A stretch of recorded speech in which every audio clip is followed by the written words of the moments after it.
Selamat siang Pak Rudi dan teman-teman. Perkenalkan, nama saya Nicholas Matthew dari jurusan Teknik Industri Universitas Pelita Harapan Angkatan 2019.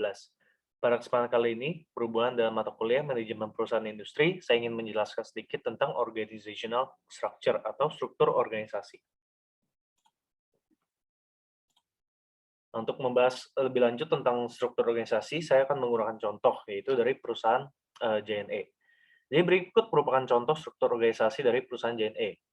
Tugas dan tanggung jawab yang tercantum dalam struktur organisasi dapat diuraikan menjadi sebagai berikut. Yang pertama ada Presiden Director.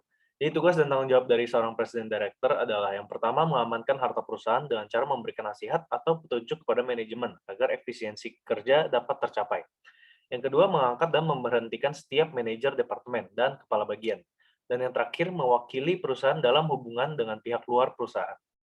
Berikutnya ada Executive Director. Jadi tugas dan tanggung jawab dari seorang Executive Director adalah yang pertama mengkoordinasikan dan mengawasi pelaksanaan tugas yang dibebankan kepada Finance and Administration Director, Sales dan Marketing, dan Operation Director.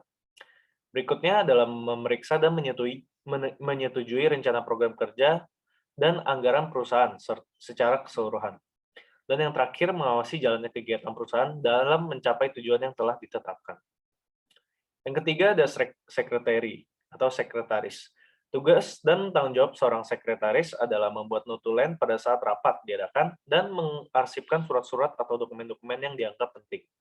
Berikutnya ada Finance and Administration Director. Jadi tugas dari seorang Finance and Administration Director adalah yang pertama memimpin dan mengkoordinir seluruh aktivitas keuangan perusahaan. Berikutnya mengkoordinasi dan mengawasi pelaksanaan tugas yang dibebankan kepada purchasing manager, finance dan akuntan, senior manager, HRD, senior manager, dan general affairs manager. Kemudian terakhir membuat dan menetapkan rencana keuangan perusahaan. Selanjutnya ada HRD Senior Manager atau Human Resource Development Senior Manager. Nah, tugas dan tanggung jawab dari HRD Senior Manager adalah melakukan pencarian atau perekrutan karyawan, menyeleksi, dan menetapkan kerja karyawan. Kemudian menangani hal-hal yang berhubungan dengan pemecatan atau pemberhentian karyawan, mengkoordinir, dan memecahkan masalah-masalah yang ada pada divisi personalia.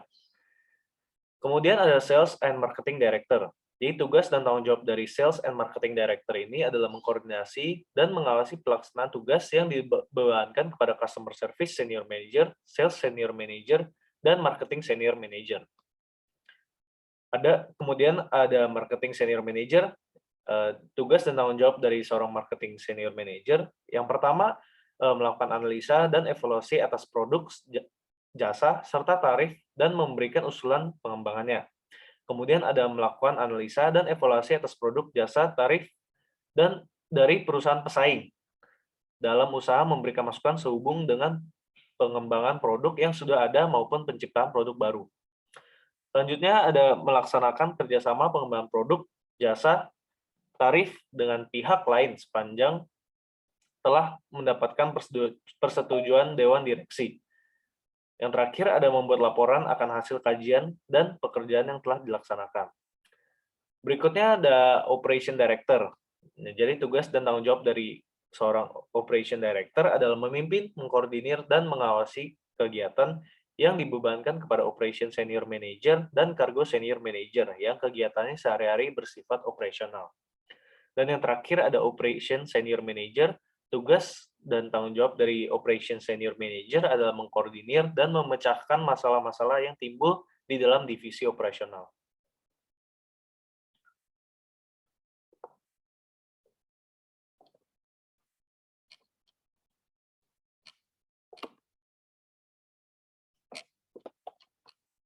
Nah, jadi terdapat dua jenis model struktur organisasi, yaitu yang pertama mekanistik dan organik.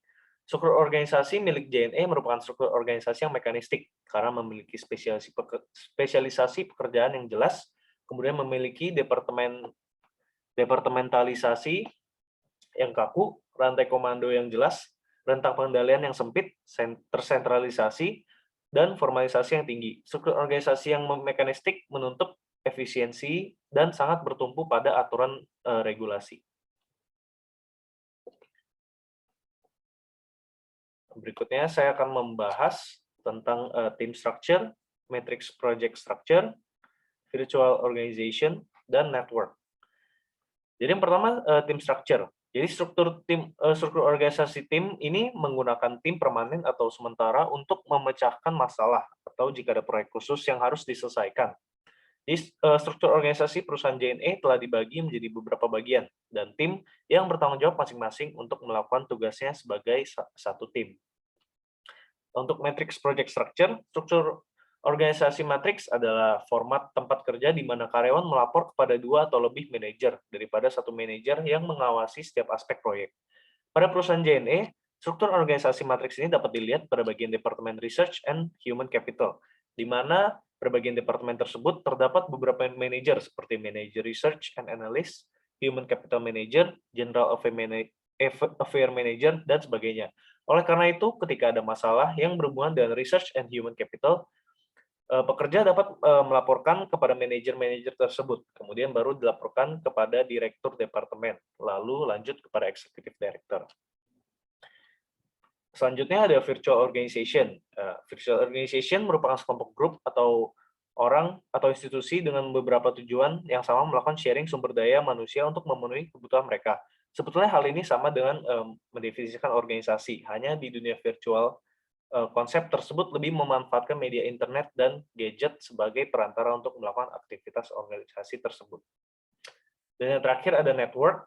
Jadi network ini atau jaringan dibuat ketika satu perusahaan dan yang lain bekerja untuk berbagi sumber daya. Perusahaan JNE memiliki banyak network, terutama dengan berbagai jenis media belanja online atau e-commerce seperti Tokopedia, Shopee, dan sebagainya. JNE menjadi salah satu mitra yang bekerja sama di bagian ekspedisi dan logistik untuk mengirimkan barang dari penjual ke pembeli. Nah, berikut merupakan sumber yang saya gunakan dalam membuat presentasi ini. Sekian penjelasan yang dapat saya berikan mengenai struktur organisasi, semoga bermanfaat.